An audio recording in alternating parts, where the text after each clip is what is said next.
শ্ৰী জিতেন গগৈ মই এজন শিক্ষক হয় অৰুণাচল প্ৰদেশৰ আৰু মই হিষ্ট্ৰী ভাল পাওঁ আৰু মই টাইম ডেভেলপমেণ্টৰ এডভাইজাৰ হয় ধন্যবাদ আপোনালোকে যদি ভাল হয় মোক লাইক কৰিব আৰু ভাল নহ'লে মানে কমেণ্ট নিদিলেও হ'ব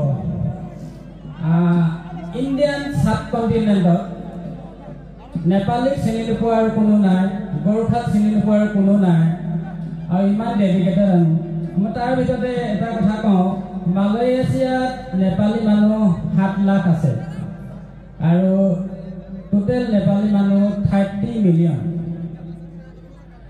আৰু মই চৌধাৰে শুনিছোঁ 290 মাৰ্টিজ অফ ইণ্ডো চাইনা ৱাৰ তো মই কি লিখিছিলোঁ মই ঠিক আপোনালোকৰ আগত পঢ়ি দিছোঁ এই পয়েমো নহয় কবিতা নহয় এইটো এটা হিষ্ট্ৰী টাইপৰ অলপমান হিষ্ট্ৰী ৰিলেটেড মই হিষ্ট্ৰী খুব পঢ়োঁ মই এজন টিচাৰো হয় আৰু টাইম ডেভেলপমেণ্টৰ মই এডভাইজাৰো হয়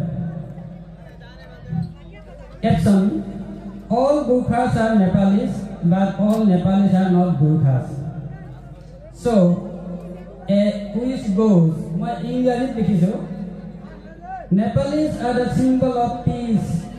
Nepalis are the symbol of serenity. Nepalis are the symbol of tolerance. They are the symbol of dedication. They are the symbol of belief. They are the symbol of trust. The orthodox of own religion, the symbol of brotherhood. In Northeast, they are the symbol of Amrit, bear the good health and virgin.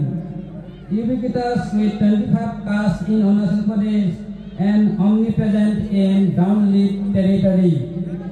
So Gurkha, if you have Gurkha, Gurkha no kon.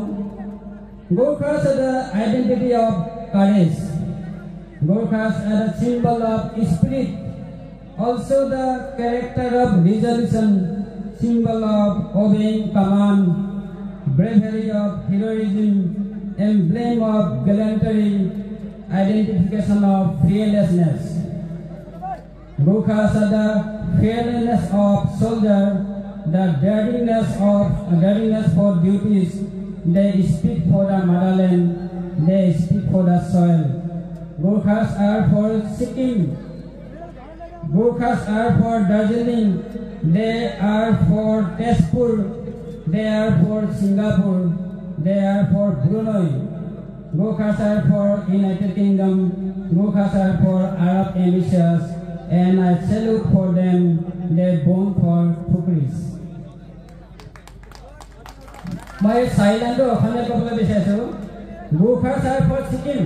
Sikkimot Nepali বুলি নকয় গোৰ্খা বুলি কয় দাৰ্জিলিঙত নেপালী বুলি কয় গোৰ্খা বুলি জানে তেজপুৰ সিংগাপুৰ ব্ৰুনৈ গোৰ্খা বুলি জানে নেপালী বুলি নাজানে ইউনাইটেড কিংডম মানে তাত গোৰ্খা ৰেজিমেণ্ট আছে ব্ৰুনৈত গোৰ্খা ৰেজিমেণ্ট আছে সিংগাপুৰত গোৰ্খা ৰেজিমেণ্ট আছে আৰব এমিৰেটছত গোৰ্খা ৰেজিমেণ্ট এই গোৰ্খা ৰেজিমেণ্ট নহ'লে মানে তেওঁলোকৰ আৰ্মি আৰু ৰেজিমেণ্টেই নাই ইমান ডেডিকেটেড দিয়ে এই গোৰ্খাৰে সেইকাৰণে তেওঁলোকে জীৱনভৰ এই গোৰ্খাক কেতিয়া পাহৰিব নেৰে আৰু সদায় ৰাখিব ধন্যবাদ থেংক ইউ